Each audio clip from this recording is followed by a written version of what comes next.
To wake a sleeping spy. Chapter 1. The Coma. The Honourable Society of Physicians and Apothecaries had declared it a hopeless case. The 5th Earl of Ashworth, Julian St. Clair, lay motionless in his vast canopied bed at Ashworth Place, a victim of a mysterious malady that had struck him down 3 weeks prior. The doctors spoke in hushed, grave tones of a humour of the brain or a lethargic distemper, bleeding him and applying leeches until he was the colour of alabaster. They agreed on one thing: it was only a matter of time. The Earl was, to all intents and purposes, sleeping his way towards death. Only Julian's valet, a dour and fiercely loyal Scot named Ferguson, knew the truth. The day he had found his master slumped over his desk, a half-empty glass of Madeira beside him, he had also seen the faint, acrid smell of bitter almonds, a scent he remembered from his days as an army surgeon's assistant. Poison. He had done what any good soldier would do. He had hidden the evidence and followed his commander's orders. Those orders, whispered through pale, pain-filled lips before Julian had closed his eyes, were simple. Let them think I am dead, or dying. It is the same thing. Let them come out of the woodwork. For Julian was not just any earl. For the past 8 years, he had been one of the War Office's most valuable assets, a man whose charm and command of languages allowed him to move through the highest echelons of European society, gathering the whispers that became the intelligence that fueled Wellington's campaigns. His cover was impeccable, his reports legendary, but his luck had finally run out. A contact in the French Ministry of Police had sent a frantic warning. A network of British spies was being rolled up. Julian's name was known. The attempt on his life, via a poisoned glass of wine meant for him alone, was proof. So, Julian chose to disappear in plain sight. He retreated into a profound, unresponsive silence, his eyes closed to the world, his body perfectly still. Only at night, when Ferguson locked the door and drew the heavy curtains, did the Earl of Ashworth open his eyes, his mind sharp and alert, strategizing his next move while his body played dead. The first to show their true colours was his cousin, Mr. Percival Finch.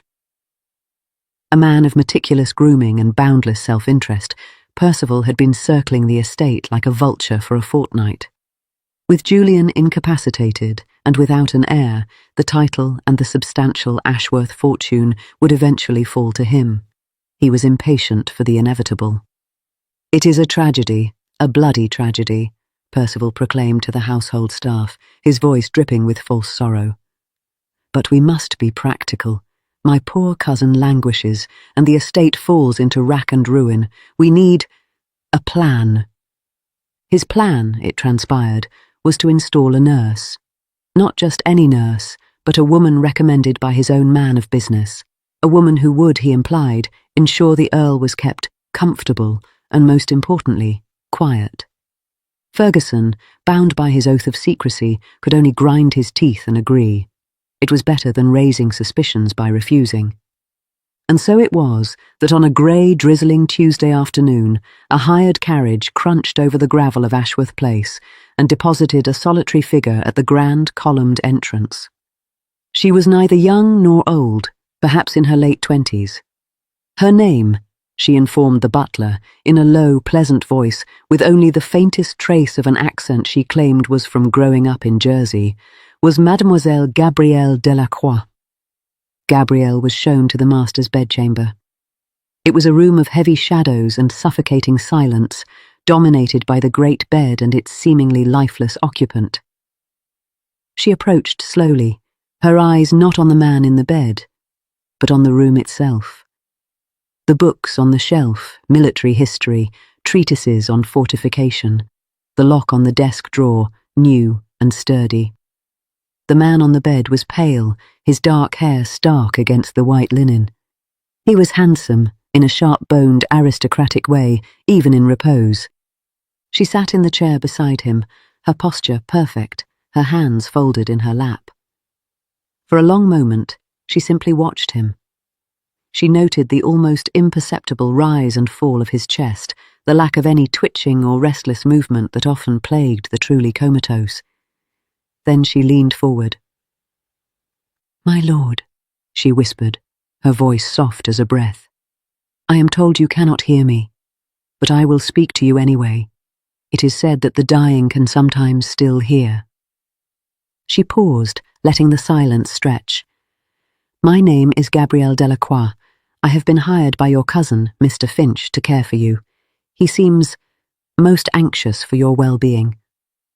A faint, knowing smile touched her lips, invisible to anyone watching. "He worries the doctors do not do enough." She reached out and took his wrist, her fingers cool and precise, feeling for his pulse. It was steady, strong, the pulse of a healthy man. Her smile deepened, just for a fraction of a second. Interessant. For 3 days, she played her role to perfection. She was the epitome of a skilled, compassionate nurse. She bathed his face with lavender water, read to him from improving books, and spoke to the servants in gentle, reassuring tones. And all the while, she watched. She noted the way Ferguson's eyes would flicker with a question every time he looked at his master. She saw the way a single, calloused finger on the earl's left hand would twitch ever so slightly when Percival's loud, obnoxious voice echoed from the hallway. On the 3rd night, she made her move. It was past midnight. The house was silent. Gabrielle let herself into the bedchamber without a candle, her dark dress making her a ghost in the gloom. She moved to the bedside, her eyes now fully adjusted to the dark. She could see the shape of him, still as stone. She reached out a hand, not to his wrist, but to his face. Her fingers hovered just above his closed eyelids. "It is a very convincing performance, my lord," she murmured, her voice a silken thread in the darkness. "But I have nursed many men, and you do not smell of sickness. You smell of soap and strategy." She let her hand drop, her fingers brushing lightly against his cheek. "And your pulse? It is the pulse of a man waiting. The question is, mon cher Earl, what or who are you waiting for?" The silence was absolute. Then, a voice, low and resonant, came from the figure in the bed. "I was waiting for you to stop talking." His eyes opened.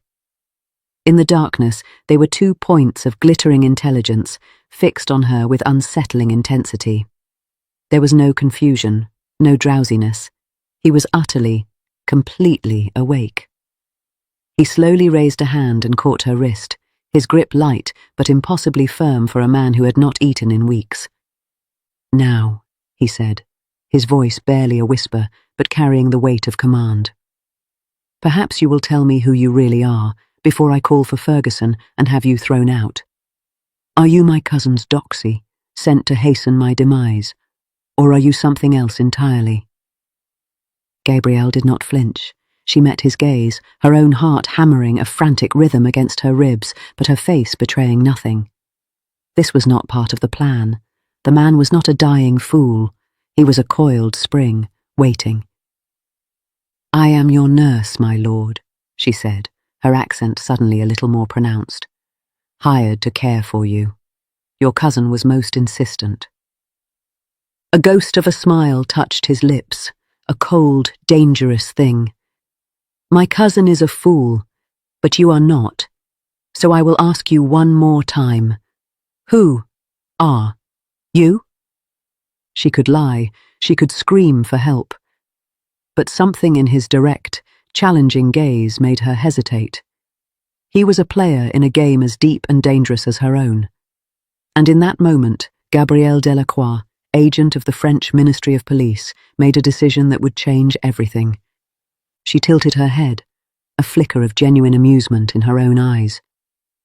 "Perhaps, my lord, the better question is, what do you intend to do about it?" For a long, tense moment, they stared at each other, captives of the same silence, each holding a knife to the other's secret. The game had just begun. Chapter 2. The Games We Play. He did not call for Ferguson.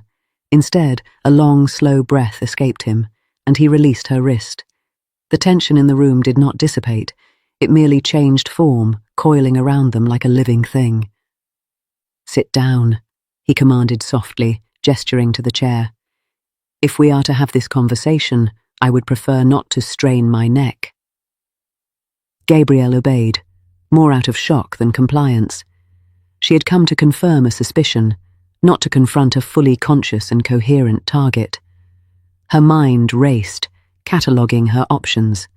She could still claim confusion, pretend he was delirious.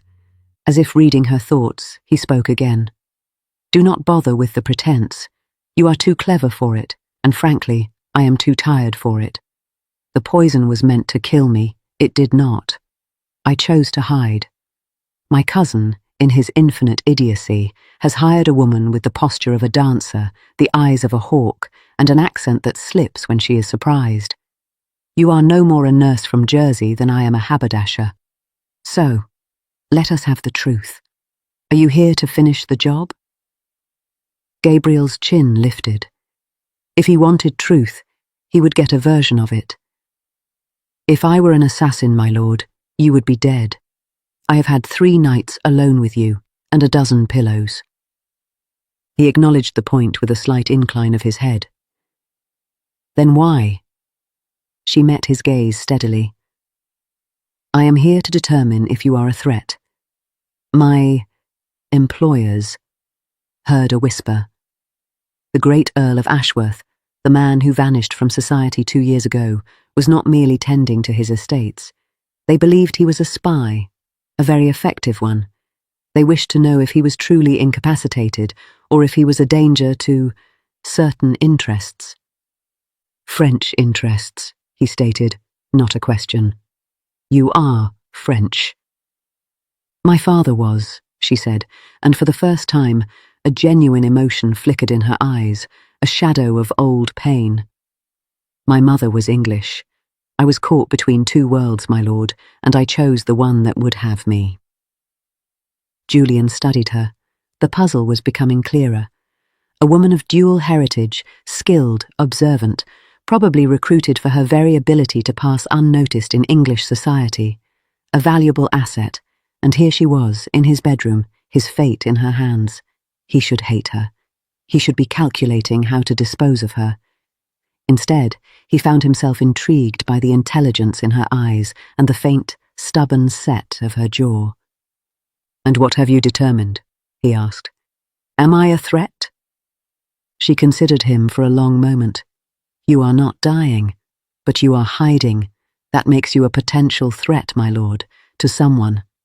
"To Napoleon, you mean?" "To the cause of peace in Europe," she corrected smoothly, the party line slipping from her tongue with practiced ease. "If you are the man they say you were, your knowledge could prolong a pointless war." He almost laughed, the sheer audacity of it. "And you believe poisoning me is a path to peace?" "I did not poison you," she shot back, her voice sharp. "I am here to observe. I am a gatherer of information, not a killer. There is a difference." "Is there?" he asked, his voice laced with cynicism. "In the end, the information you gather will be used to kill, to imprison, to destroy." The words hung in the air between them, stark and true. Gabrielle had no answer.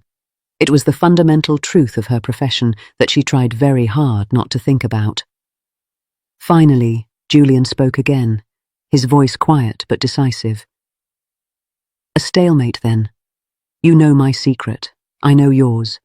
You could expose me to your masters, and they would send a more permanent solution. I could expose you to the local magistrate, and you would hang as a spy. We are, it seems, perfectly balanced." "What do you propose?" she asked warily. "A truce," he said. "For now. You will continue to play the nurse. My cousin will be satisfied. And you and I, we will talk." "Talk?" "Yes," he said, his gaze holding hers with an unnerving intensity. "You want to know if I am a threat. I want to know who in my household is a threat. Someone tried to kill me, It was not you, you say, and I believe you, but it was someone who knew my habits, who knew I drank Madeira at that hour.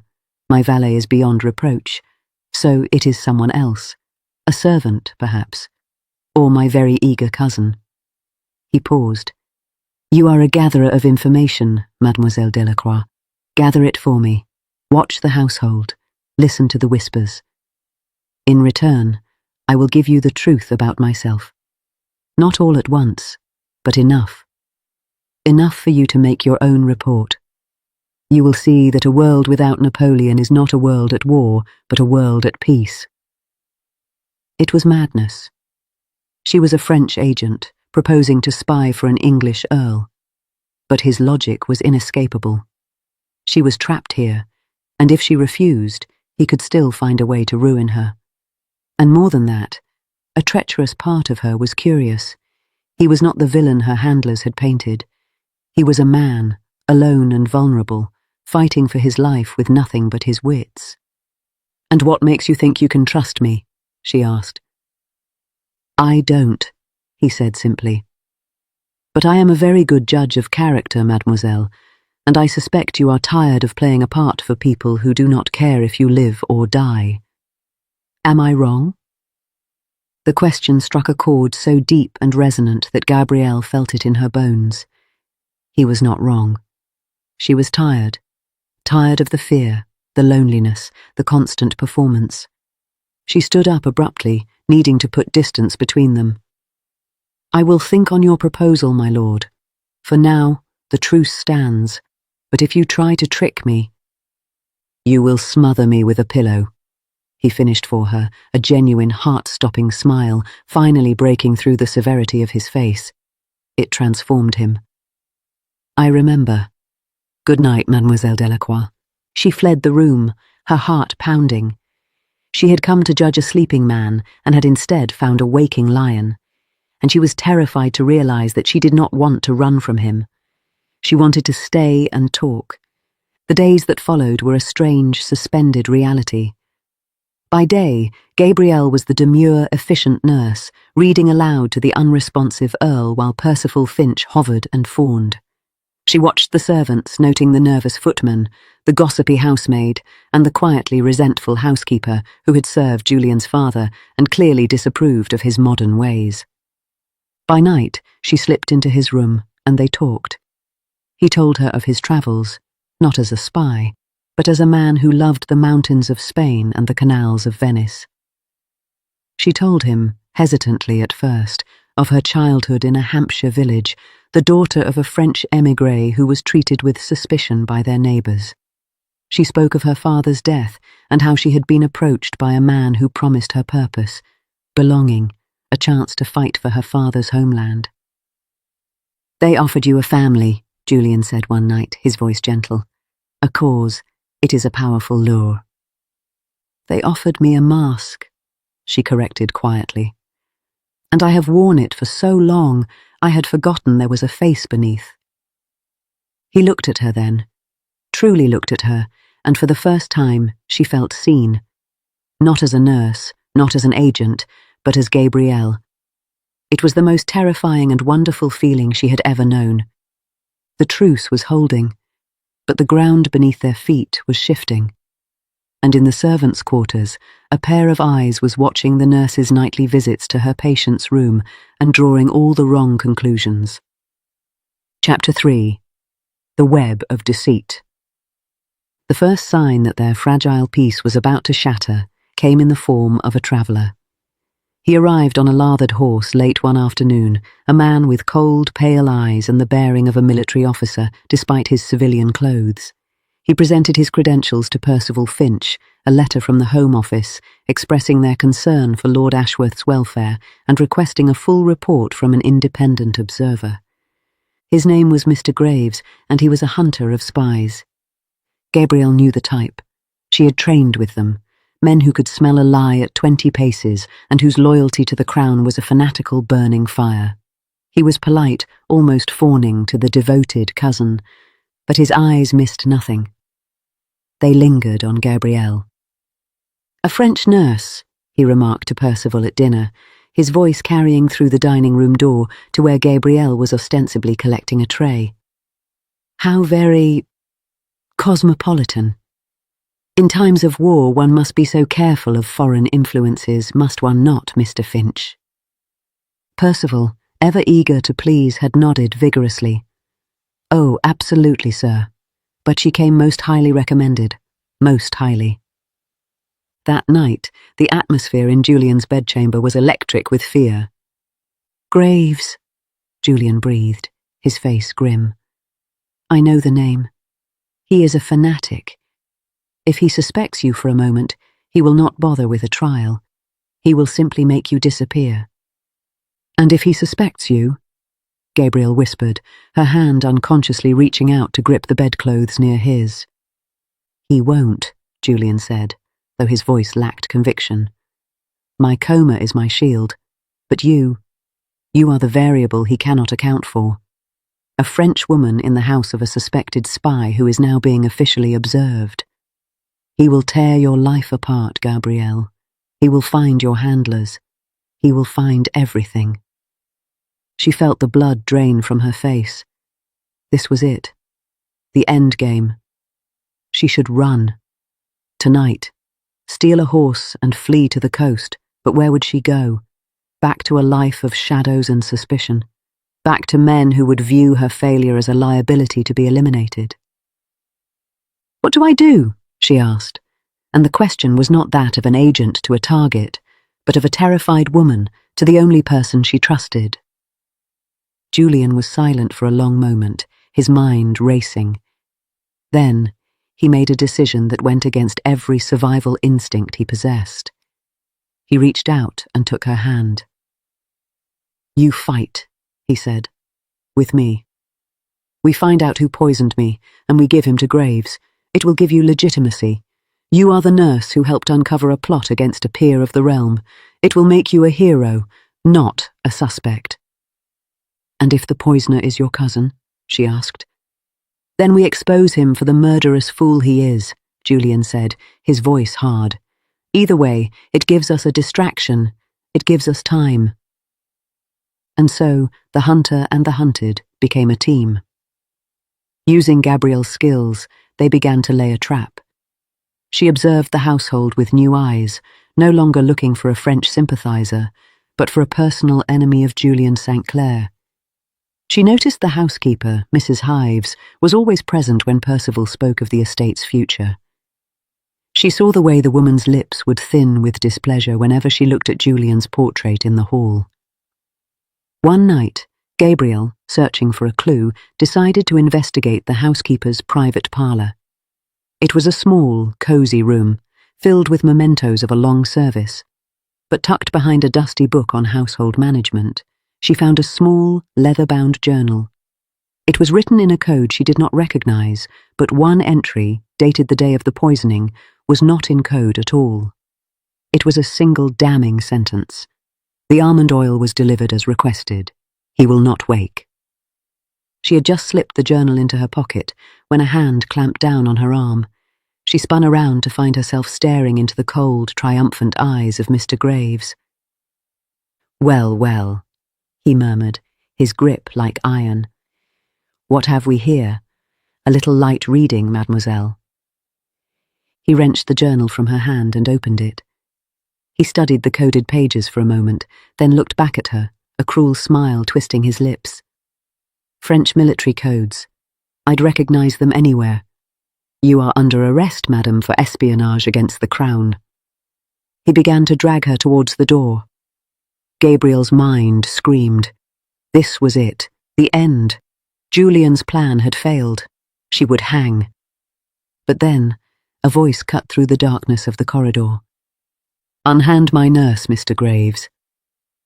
They both froze. Standing at the end of the hall, leaning heavily against the wall, was Julian.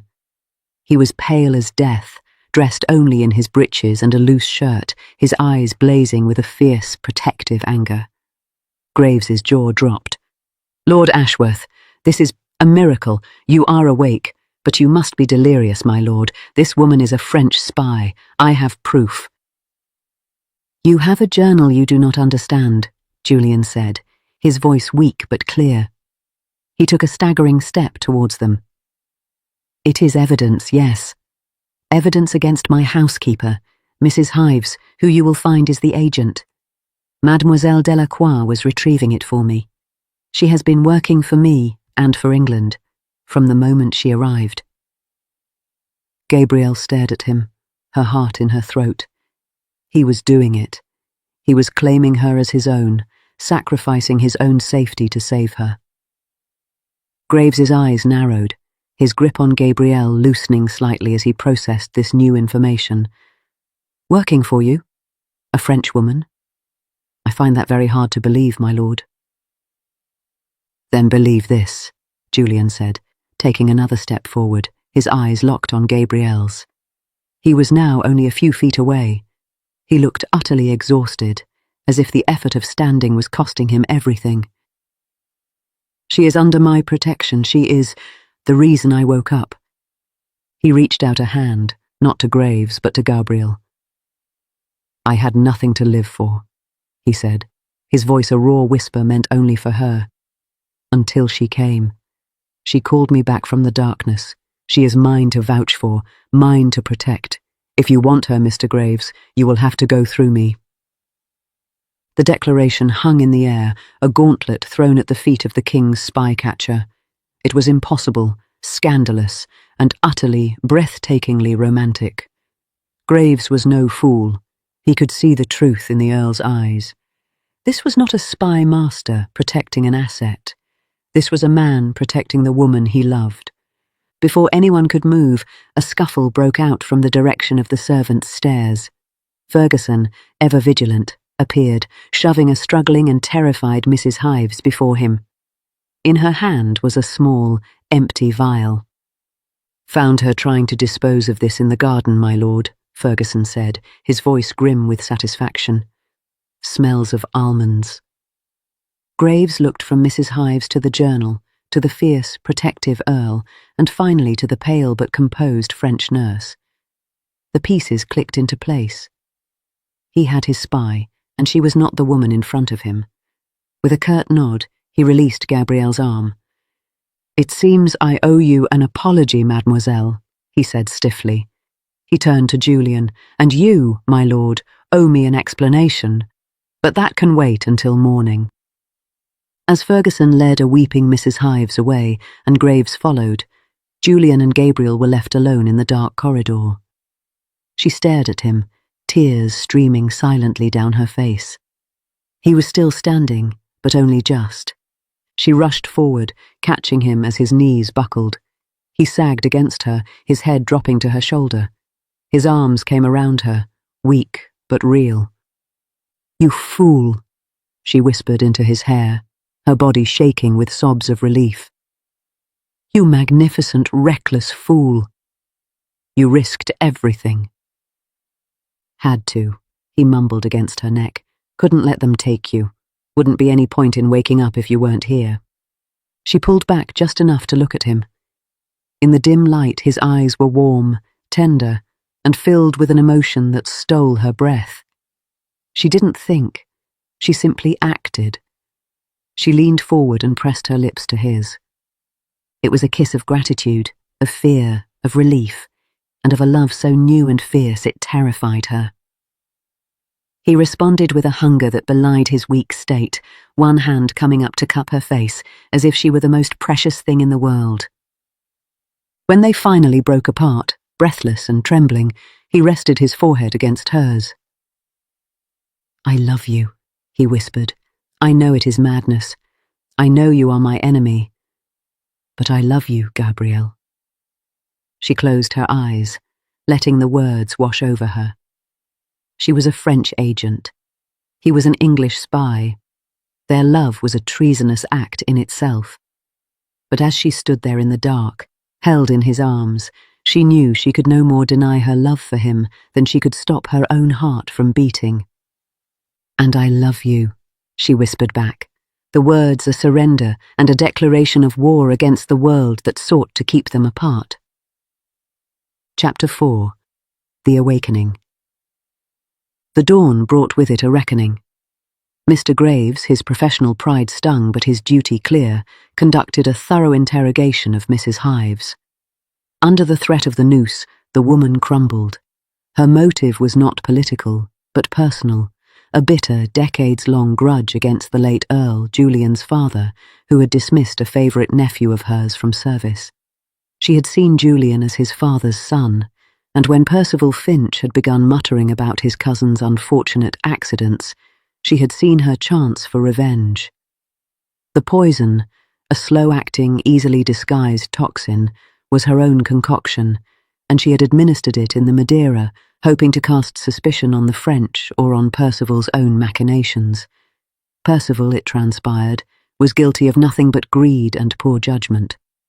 With the real culprit found, Graves's suspicion of Gabriel evaporated, replaced by a grudging respect.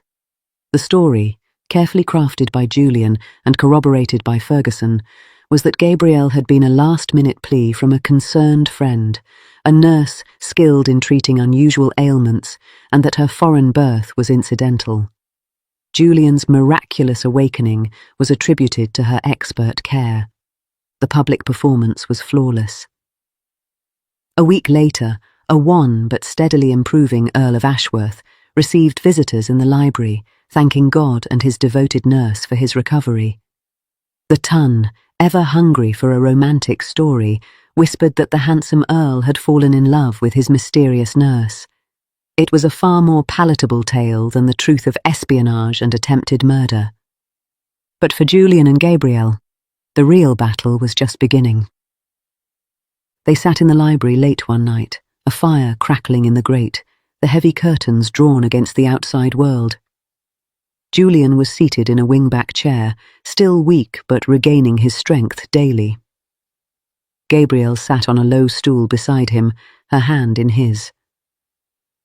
"My handlers will contact me," she said quietly, her voice heavy with dread. "When I do not report in, they will send someone else. They will not stop, Julian, not until they know the truth about you." "Then we give them a truth," he said, his thumb tracing soothing circles on her skin.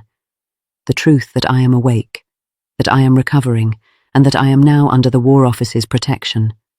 Graves's report will make that clear.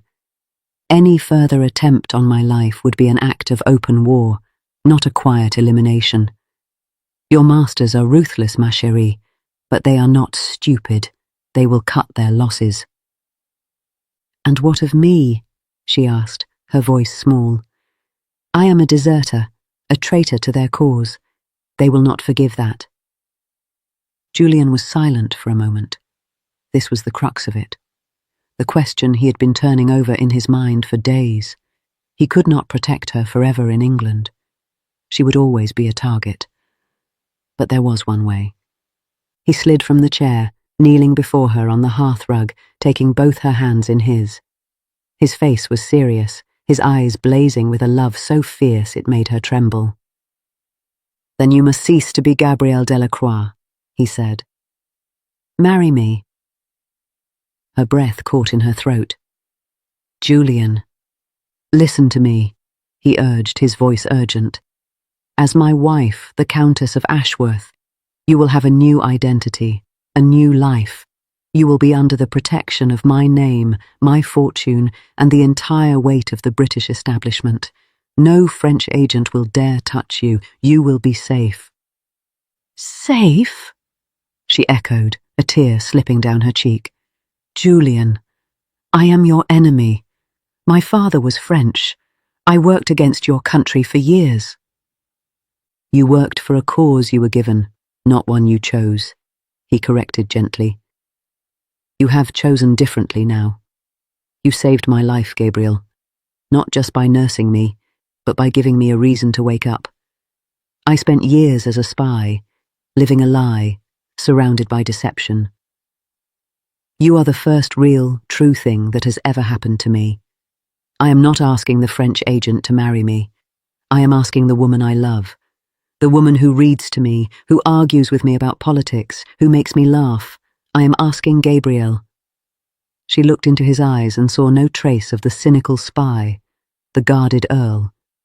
She saw only the man who had risked his life to save hers, who had held her in a dark corridor and whispered words of love that defied all reason and logic. She saw her home. "Yes," she whispered, the word falling from her lips like a prayer. "Yes, Julian. I will marry you." His smile was like the sun breaking through clouds. He pulled her into his arms, holding her tight, and this time when they kissed, it was a kiss of promise, of forever. 6 months later. The wedding had been a quiet affair, much to the disappointment of the ton. Only a handful of trusted friends and a grimly satisfied Mr. Graves, who served as a witness, had attended the ceremony in the small chapel at Ashworth Place. The bride, lovely in a simple gown of cream silk, had looked at her groom with an adoration that needed no words.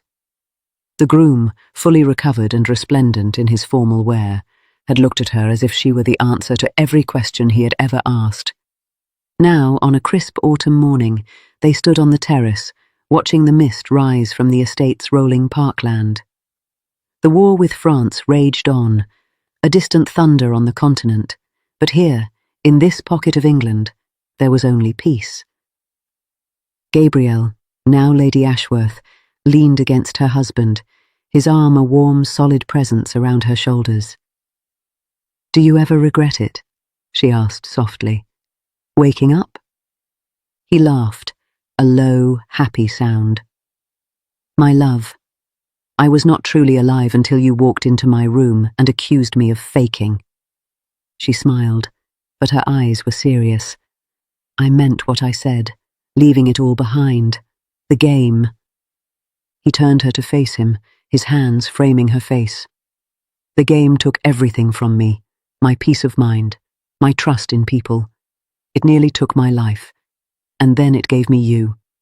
I am not trading down, Gabrielle. I am trading up. For a life of truth, of honesty, of love. For a life with you." He kissed her then, a gentle, reverent kiss that spoke of a lifetime of such mornings. From the house, a new footman appeared, bearing a letter on a silver tray. It was from the War Office, marked confidential. Julian took it, glanced at the seal, and then, with a smile at his wife, tore it in two without opening it. "No more secrets," he said, letting the pieces flutter away on the autumn breeze. "No more shadows. Just us." Gabrielle watched the paper dance in the wind, a symbol of the past she had left behind. She was no longer an agent, no longer a woman caught between two worlds. She was simply Gabrielle, wife of Julian, Countess of Ashworth, and she was home. She turned back to him, her eyes bright with unshed tears of joy. "Just us," she echoed, and the words were a vow, a promise, and a happy ending, finally earned. The end. Thank you, dear reader of the Regency Gazette, for joining us in another tale of love, intrigue, and whispered ballroom secrets. If today's romance delighted you, kindly bestow a like upon this video. It helps our Gazette reach more lovers of Regency storytelling. For weekly journeys into dukes, debutantes, scandals, and slow-burning devotion, please subscribe to the Gazette and tap